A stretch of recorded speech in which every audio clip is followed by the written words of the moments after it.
Olá pessoal, terminei a resolução da atividade de cálculo para vocês. Na verdade não é uma atividade, né? É uma revisão. Eu espero que ajude bastante. Terminei quase agora, eu vou editar o vídeo para enviar. Espero que quem esteja com dúvida consiga retirar. Se não conseguir nesse vídeo é porque a gente pulou algumas etapas, principalmente das integrações, mas estão nos vídeos anteriores. Então assistam, tirem suas dúvidas e qualquer coisa eu estou por aqui, tá bom? Vamos lá ver essa atividade de revisão que provavelmente tem muito a ver com a prova que está aí para vir sábado que vem. Então bem pessoal, analisando essa função aqui, eu já vou levar ela direto para o quadro para que a gente trabalhe com ela, tá? Sabendo que a gente precisa dos números críticos, do intervalo onde é crescente, nesse caso aqui decrescente, qual o valor de x onde a função atinge o máximo local, isso tudo aqui a gente tira pela primeira derivada. E a letra D e a letra E, que é o intervalo de concavidade e o ponto de inflexão, a gente tira pela segunda derivada. Então vamos dar uma olhadinha lá no quadro. Bom pessoal, essa primeira função aqui, ela nos é dada para a gente estudar ela e tirar algumas informações dela, tá? Eu coloquei esses asterísticos aqui na letra A, B e C, porque todos esses três tópicos estão estudando a primeira derivada dessa função. Tanto os números críticos, né, os pontos críticos da função, como o intervalo crescente dessa função e também o máximo local, eles vão ser retirados da derivada dessa função. A gente consegue analisar e chegar a esses dados a partir da derivada, da primeira derivada dessa função. A letra D e a letra E eu coloquei juntas porque a concavidade da função e a inflexão dela, onde é o ponto de inflexão, é quando ela muda de direção. Então a inflexão dela também é dada por a segunda derivada. Aqui é diferente desses três pontos. Aqui é dada pela segunda derivada. E a gente vai analisar esses dados e ver também no gráfico porque isso é tão importante. Então vamos lá. Quando a gente fala aqui sobre os pontos críticos, eu quero a primeira derivada igual a zero. E aí a gente vai descobrir em quais pontos essa função se comporta de uma maneira diferente, né? Por isso que é chamada de pontos críticos. Então vamos lá. A primeira derivada é o seguinte, eu vou derivar esse termo aqui em cima. A gente sabe que a derivada vai ficar igual a 3x ao quadrado menos 12. Aqui o termo de x aparece, esse termo vira zero. Como eu quero igualá-lo a zero, eu já vou fazer aqui em cima. Eu tenho 3x ao quadrado, continua aqui, o 12 vai para lá positivo, certo? E por final eu fico com x ao quadrado igual a 12 dividido por 3, 4. Lembrando que quando eu passar essa potência para lá, eu tenho que estabelecer que é mais ou menos 2. Então essas são as minhas raízes dessa função quadrática, porque uma função cúbica, quando eu derivo ela, eu tenho uma função quadrática, que dada as suas proporções, ela vai ficar parecida com isso aqui. Certo? Agora a gente vai analisar onde é que o intervalo é crescente, tá? Analisando essa função aqui, a função quadrática que eu obtive a partir da primeira derivada, eu tenho os intervalos mais 2 e menos 2. Então eu posso informar que esses pontos aqui são menos 2 e mais 2. Como é que eu analiso o intervalo crescente de uma função? O intervalo crescente de uma função é quando eu obter a sua primeira derivada, quais são os valores para x, que essa função vai estar acima do eixo x, certo? Então a gente percebe que é 2 positivo, de 2 positivo a infinito, e de 2 negativo a infinito. Então podemos afirmar que os intervalos onde essa função será crescente serão de menos infinito negativo a menos 2 e de 2 positivo até infinito positivo. Esses são os intervalos crescentes dessa função. É bem interessante que vocês vejam que, como eu não estava com essa ficha em mãos, eu coloquei as questões no quadro, eu esqueci que ele pergunta o intervalo onde é decrescente e não crescente. Então é totalmente o oposto do que eu falei, tá? O intervalo onde ela é decrescente é onde a função quadrática obtida pela derivada da minha função principal, ela está abaixo de zero, logo entre menos 2 e 2. Analisando aqui agora o máximo local, o que é que eu vou fazer?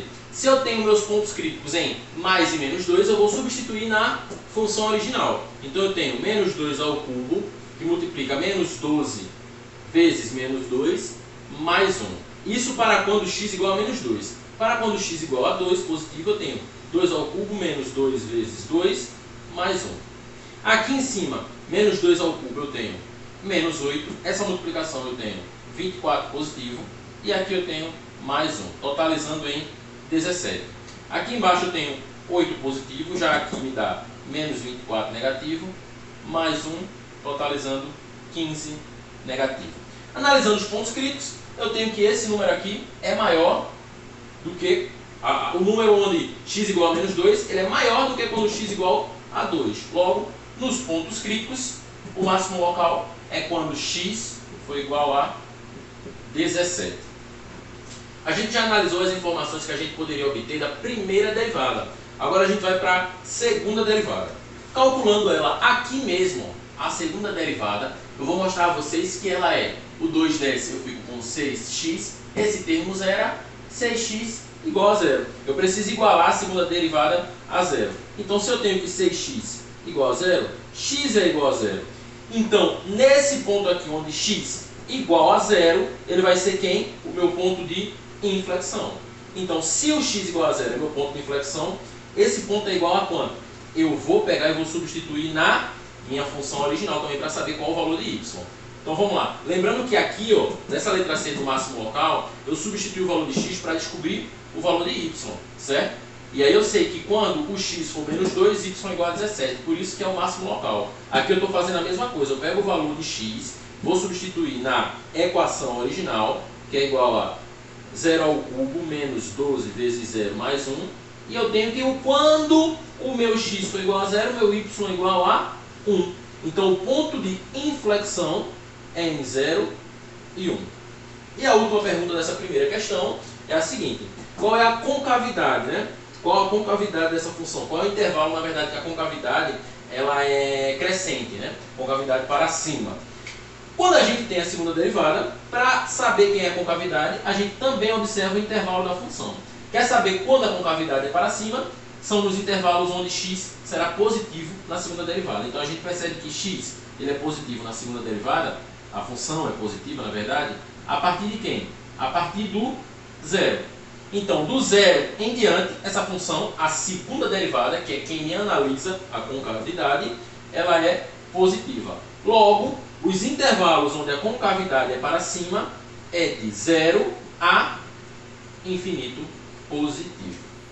Okay? Nessa segunda questão, ele pede para calcular os valores dessas integrais aqui de baixo. Como elas têm intervalo definido, o que eu posso fazer é o seguinte: eu vou tirar a antiderivada de cada uma delas e substituir os intervalos para obter o valor da minha integral. Como a gente já resolveu bastante dessas questões aqui durante essa semana e durante as semanas anteriores, para não perder tempo, eu vou fazer logo os passos mais rápido, tá? Então, quem tiver um pouco de dúvida vai ter que revisar as integrais desde o início. Então, vamos lá. Eu sei que vai ficar aqui, ó, x, e aqui em cima o meu expoente é 5 mais 1, não é isso? Embaixo eu também tenho 5 mais 1. Tudo isso do intervalo de quem a quem? De menos 1 a 3. Eu já vou substituir aqui por quem? Por 6 e aqui também por 6, certo? Então, quando eu for fazer essa minha substituição, eu tenho 3 elevado a 6, que divide por 6, e vou subtrair de quem? De menos 1 elevado a 6, que divide por 6. Continuando, 3 elevado a 6 igual a 729, menos 1 à sexta dá 1 positivo, com o sinal de menos, continua menos. Tudo isso sobre 6, porque os denominadores são iguais. Então eu tenho aqui 728 sobre 6. Quando eu simplificar, eu fico com 364 sobre 3. Essa é a resposta da nossa letra A. Partindo para a letra B, eu tenho a integração de uma constante, que também é muito simples. Como é que eu vou ficar aqui? Eu fico com 6, x aqui estava 0 mais 1, e aqui embaixo também 0 mais 1, então por isso eu não vou considerar nem o denominador e nem o expoente, certo? Simplesmente de quem? Nos intervalos de menos 2 e 5. Então agora eu já vou substituir. Como é que vai ficar? Eu fico com 6 vezes 5, que subtrai 6 vezes menos 2. 6 vezes 5, 30, que subtrai, que na verdade soma 6 vezes 2, 12. Então o resultado dessa integral aqui igual a 42. Então nessa letra C aqui, a gente tem uma regrinha fácil, né? A integral da soma é igual à soma das integrais. Então a gente tem a integral de 4x, que é igual a 4x ao quadrado, certo? Sobre 2.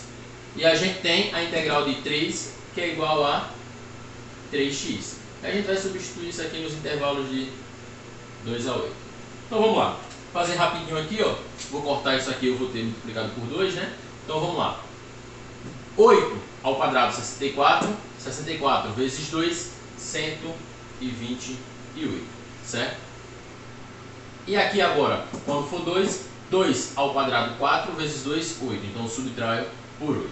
Por que eu estou fazendo isso aqui primeiro? Porque primeiro eu estou resolvendo para esse termo aqui quando for 8 e 2. E agora eu somo com quem?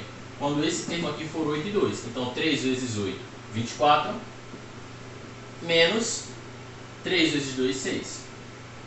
Portanto, a integral de 4x mais 3 nos intervalos de 2 a 8 é igual a 120 mais 18, que é igual a 138. Na letra D, a gente tem uma integração um pouco mais complexa que foi realizada em 2 semanas, se eu não me engano foi na semana 2 e na semana 3, teve esse mesmo exemplo. Então eu vou praticamente pular as etapas, né? Eu já vou mostrar como é que vai ficar essa integração aqui e qual é o segredo para a gente não perder tempo. Vamos lá. A integral, eu sempre gosto de colocar o termo com coeficiente mais alto no começo, então a integral de menos y ao quadrado é igual a menos y ao cubo sobre 3. A integral de 3y é igual a 3y ao quadrado sobre 2. E a integral de 1 é igual a y. Lembrando que eu estou integrando em relação a isso. Tá, e quando eu falo integral, pessoal, é a antiderivada, tá? Esse processo aqui é o processo da antiderivada. Então vamos lá. Lembre-se que eu tenho que substituir aqui para quando y for igual a 0 e y for igual a 4. E isso é que é a sacada. Quando for igual a 0, todos esses termos aqui eles se anulam, ó, quando for igual a 0. Então só preciso substituir para quando y for igual a 4. E quando y for igual a 4, essa expressão fica menos 4 ao cubo sobre 3, mais 3 vezes 4 ao quadrado, tudo isso sobre 2, e mais 4. Portanto, quando você resolve toda essa expressão aqui, você tem que chegar no resultado 20 sobre 3. E essa letra E, a gente também pode calcular de uma maneira muito simples, ainda bem que ela já está aqui, ó, como expoente fracionário, porque ela poderia ter aparecido dessa maneira aqui. Opa! E aí a gente teria que transformar no expoente fracionário. Mas como já apareceu aqui, eu já vou tirar minha antiderivada diretamente, que é quem? Aqui eu vou colocar passo a passo, né, para não se confundir, ó, x elevado a 4 sobre 5 mais 1, e aqui embaixo 4 sobre 5 mais 1, eu repito, né, nos intervalos de quem? De 0 a 1. Se são nos intervalos de 0 a 1, eu preciso primeiro tirar essa constante daqui, porque eu sei que essa constante vai estar presente para 1 e para 0, então eu vou retirar. Qual o resultado que eu tenho na soma dessas minhas frações? Quando eu somo essa fração aqui, eu vou ter a fração 9 sobre 5, certo? Então eu tenho que aqui embaixo é quem? 9 sobre 5. E eu tenho também que aqui em cima no numerador vai ficar quem? 9 sobre 5. Então o próximo passo, pegar essa fração e trazer ela para o numerador. A regrinha que eu utilizo é que o denominador do denominador vira o numerador. Então essa fração vem aqui para frente da seguinte forma, ó. 5 sobre 9, que multiplica quem está aqui dentro é quem? X elevado a 9 sobre 5, no intervalo de 0 a 1. Aqui também é interessante você prestar atenção que quando eu utilizar x para 0, toda essa minha equação vai zerar. Então eu só tenho para quando x for igual a 1. E para quando x for igual a 1, eu vou ficar com 1 elevado a 9 sobre 5, que multiplica o próprio 5 sobre 9. Então eu fico com 5 sobre 9. E 1 elevado a qualquer número é o próprio 1. Então 5 sobre 9 vezes 1 é o próprio 5 sobre 9.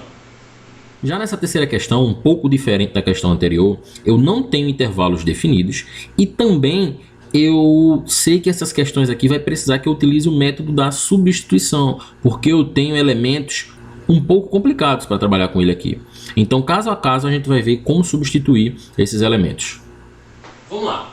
Na terceira questão, na nossa letra A gente tem uma integral que envolve elementos trigonométricos e um monômio. Então, como é que a gente faz isso? A gente sabe que a gente vai precisar do método da substituição aqui, não tem jeito. A gente vai ter que substituir o 3x, certo? Por um elemento de, geralmente a gente utiliza u. Então, u igual a 3x, logo, a derivada de u em relação a x é igual à derivada de 3x igual a 3.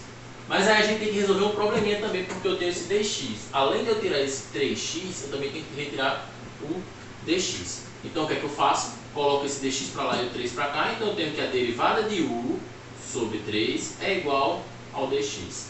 Pronto. A primeira etapa eu concluí com sucesso. Então eu vou continuar aqui. Ó. A integral do próprio seno de 3x, que agora mudou, né? Vai virar a integral do seno de quem? 3x é igualei a u e o dx eu igualei a du sobre 3. Lembrando que eu posso pegar essa fração do terço aqui e jogar para fora, porque ela é uma constante. Então eu fico com 1/3 de quem lá dentro? Do seno de u derivado em relação ao u. Quando eu for tirar essa antiderivada aqui, eu sei que a derivada do seno é igual ao menos cosseno, certo? A antiderivada, na verdade, do seno é igual ao menos cosseno. Então eu já fazendo esse processo, trago para cá, ó. Vamos ver como é que vai ficar. Eu fico com 1 sobre 3, que multiplica quem? A antiderivada do seno é o menos cosseno, que multiplica u. Agora eu já substituo quem é o 3x. Portanto, o meu resultado é a integral de seno de 3x é igual ao menos cosseno de 3x sobre 3. Nunca esquecendo da minha constante. Esse aqui é o resultado da minha letra A. Agora vamos para a letra B. Nessa letra B aqui eu também preciso utilizar o método da substituição. Então eu vou logo ver que o meu termo que eu preciso substituir é o u mais x ao quadrado. Então eu tenho que a derivada de u em relação a x é igual a quem? Derivei da zero, derivei isso aqui igual a 2x. Beleza. Qual é o próximo passo que eu tenho que fazer? Eu preciso substituir tanto esse x como esse dx. Então eu posso deixar esses dois elementos aqui mesmo. Então eu vou fazer o seguinte. Eu vou dizer que du sobre, trago esse 2 para cá, levo o dx para lá. Então fica du sobre 2 igual a x dx. O x continuou e o dx foi para lá. Então agora eu consigo substituir esse termo por u e esses dois aqui por du sobre 2. Certo? Então esqueci aqui, ó, a integral, vou colocar para cá, ó. A integral disso aqui agora virou o quê? A integral de u elevado à quinta de quem? Du sobre 2. Como eu já vi, esse sobre 2 aqui, eu posso fazer o quê? Colocar para frente como fração. Então vai vir o seguinte, ó, 1 sobre 2, que multiplica a integral de u à quinta. Que vai ficar quem? U à sexta sobre 6. Certo? Já tirei a integral, então eu vou retirar o meu símbolo aqui. Eu já tirei a derivada, na verdade. Então já retiro o meu símbolo. E eu vou fazer essa multiplicação aqui. Eu fico com u elevado a 6 sobre 2 vezes 6, 12. Agora eu vou substituir. Quem é meu u? 1 mais x ao quadrado. Então eu tenho 1 mais x ao quadrado elevado a sexta sobre 12. Mais a minha constante. Então essa aqui é a resposta da letra B. Vamos agora para a letra C. Me topo mais uma vez com o método de substituição. Então vamos lá, já sei que eu vou ter que substituir quem? Esse termo que está dentro da raiz. Então u igual a x ao cubo mais 1. E agora?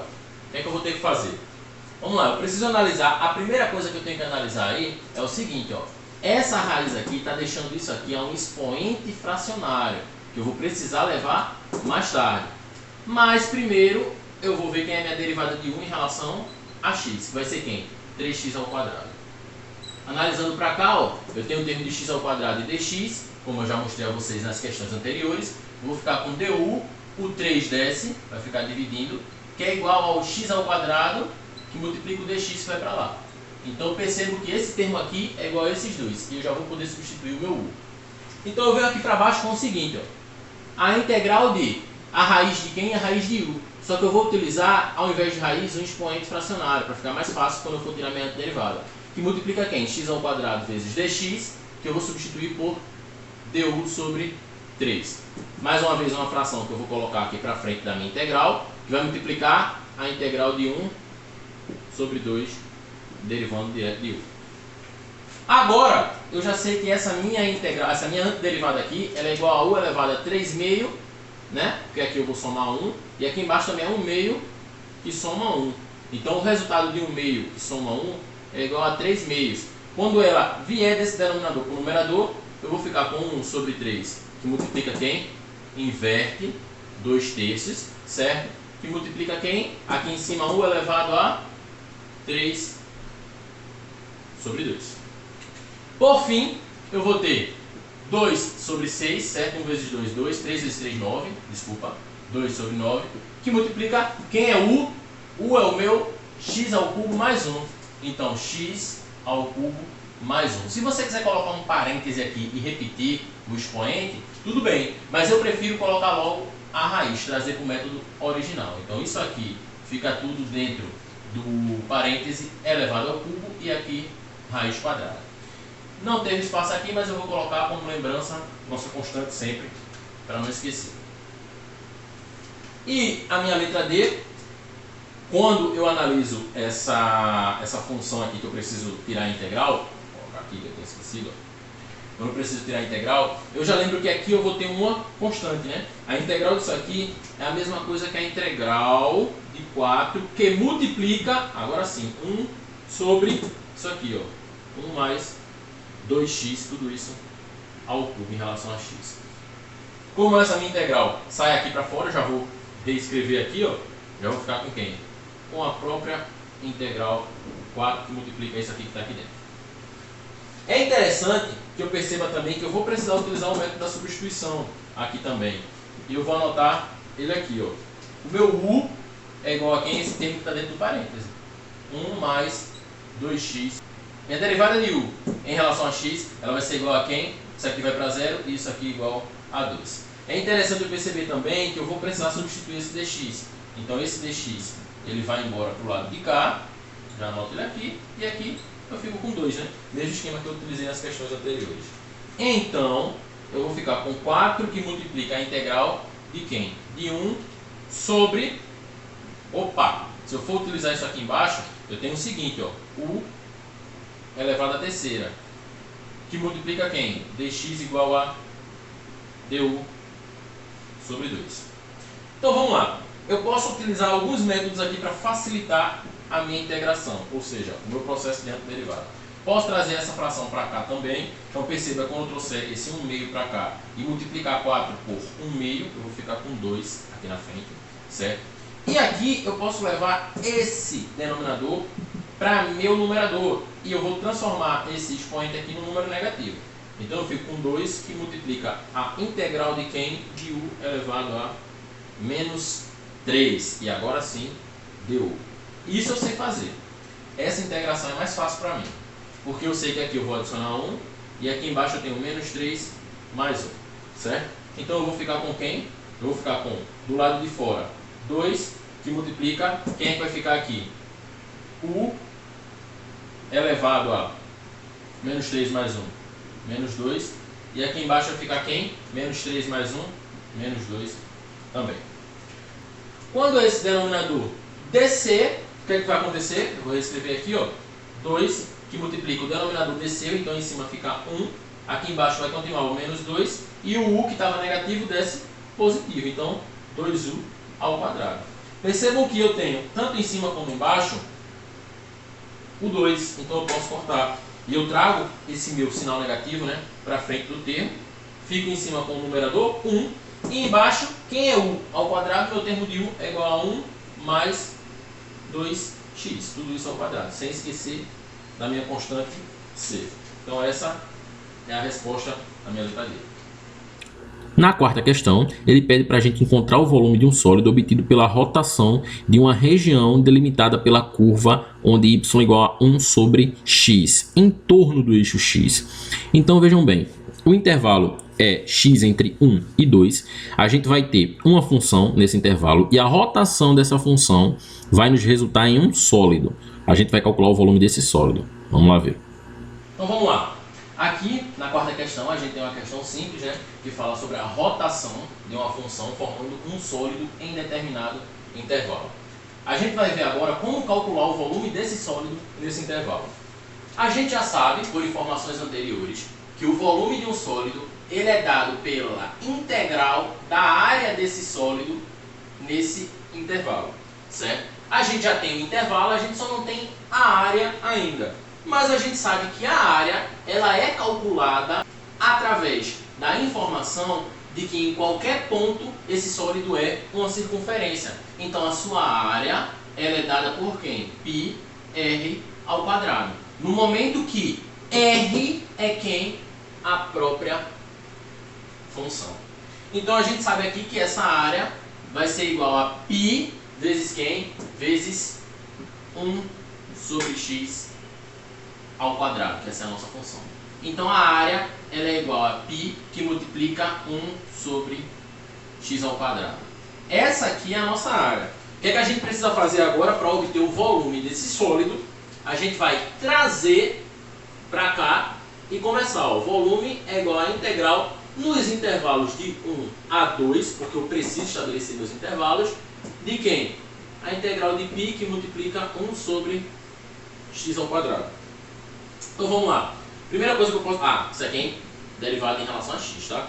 Primeira coisa que eu posso fazer aqui é colocar o π, que é uma constante, para fora. Então eu fico com π, continua com a integral nos intervalos de 1 a 2, de quem? 1 sobre x ao quadrado que multiplica dx. Só lembrando de uma relaçãozinha que eu tenho, que quando eu trouxer esse denominador para cima, eu vou ficar com ele elevado à potência negativa. Então eu fico com x elevado a menos 2. Logo, isso é muito mais fácil para eu calcular a minha antiderivada. Continuo com π na frente, que multiplica quem? Que multiplica isso aqui, soma mais 1, e aqui embaixo menos 2 mais 1. Embaixo eu vou ficar com o denominador negativo, então vem o menos aqui para frente, e em cima eu vou ficar com x elevado a menos 1. Certo? Tudo isso no intervalo de 1 a 2. Então agora, para finalizar, eu continuo com o π do lado de fora, que multiplica quem? Multiplica essa expressão aqui, que eu vou trazer o x para baixo novamente, e é x elevado a 1. Certo? Então fica menos 1 sobre x nos intervalos de 1 e 2. E agora eu vou substituir. Eu tenho o quê? Eu tenho que π multiplica menos 1 sobre 2, então menos 1 meio, menos 1 sobre 1, que é o próprio menos 1. Analisando aqui, ó, esse jogo de sinal dá positivo, e eu sei que 1 positivo menos 1 meio igual a 1 meio. Então 1 meio que multiplica π, que nada mais é que o quê? O próprio π sobre 2. Então essa é a resposta do volume do sólido obtido através da rotação dessa função aqui em torno do eixo x. E nessa quinta questão, como a gente já sabe, ele pede para que a gente encontre a região da área limitada pelas curvas abaixo. Então a gente tem a função cosseno por cima e a função seno por baixo. Como a gente já viu nas semanas anteriores, é a integral da função que está por cima pela integral da função que está por baixo. Nessa quinta questão, ela vai se dispor dessa maneira, tá? É a integral do cosseno de x subtrai a integral do seno de x, porque a função cosseno ela está por cima. Então vamos lá. Para calcular a integral, eu preciso saber quem é a sua antiderivada. Então o primeiro processo disso aqui é dizer que a antiderivada do cosseno é o próprio seno e a antiderivada do seno é o menos cosseno. Então eu vou ficar com o seguinte, ó. Eu vou ficar com o seno de x dos intervalos π sobre 4 ao intervalo π sobre 2, que subtrai o quê? O menos cosseno de x, porque é a antiderivada do seno. Dos intervalos também π sobre 4 a π sobre 2. E agora eu vou ver o que é que acontece com esses dados aqui em determinados intervalos. Ó. Quem é o seno de π sobre 2? Então eu vou colocar aqui. Ó. Quem é o seno de π sobre 2? Já vou estabelecer seno de π sobre 2, né? Que subtrai com o seno de π sobre 4. Esse é o primeiro intervalo. Tudo isso aqui que subtrai por quem? Pelo menos o cosseno de π sobre 2 menos o menos cosseno de π sobre 4. Pronto. A gente só não pode se perder com os sinais, tá? Então vamos lá. O seno de π sobre 2, eu tenho que esse resultado aqui é o seno de π sobre 2 igual a 90 graus. Então o resultado do seno de 90 igual a 0. Quem é o seno de π sobre 4 é igual a raiz de 2 sobre 2. Então aqui embaixo eu tenho 0 menos raiz de 2 sobre 2. agora sinal negativo e abre os próximos colchetes. Vamos lá. Quem é o cosseno de 90? É 1, só que aqui tem esse sinal negativo. Então eu tenho menos 1 aqui dentro, tá? Aqui eu tenho menos, eu vou continuar com esse menos porque eu não sei como é que vai se comportar aqui dentro, né? Então eu tenho esse menos aqui do lado de fora e aqui dentro o menos cosseno de π sobre 4. Como é um número positivo, esse sinal de menos com menos dá mais. Então eu fico com o cosseno de π sobre 4, que é o cosseno de 45, igual a raiz de 2 sobre 2. Beleza? Só fazendo uma análisezinha aqui, ó, já vou separar esse termo, né? Eu fico com menos raiz de 2 sobre 2, quando eu resolver isso aqui. E aqui eu vou inverter todos os sinais que estão lá dentro. Isso aqui é mais 1, e esse que era positivo vira negativo. Então, menos raiz de 2 sobre 2. Certo? Então, agora a gente tem dois termos de raiz de 2 sobre 2 negativos. Certo? E a gente tem também o mais 1. Então, como é que vai ficar isso aqui? Eu tenho 2 vezes menos o raiz de 2 sobre 2. Eu vou cortar aqui. E o mais 1. Então, o resultado disso é igual a menos raiz de 2 mais 1. Então, só para ficar bem escrito, eu só vou colocar esse termo com um positivo na frente e o menos raiz de 2 depois. Então, essa é a resposta da área configurada nos intervalos de π sobre 4 a π sobre 2. Percebam que quando eu calculei lá no quadro, eu acabei confundindo com a questão que nós fizemos na semana anterior. Então, nesse caso, eu deveria ter utilizado seno por cima, porque no intervalo de π sobre 4 a π sobre 2, a função seno está por cima e a função cosseno está por baixo. Por isso que o meu resultado deu 1 menos raiz de 2, quando o resultado, na verdade, é raiz de 2 menos 1.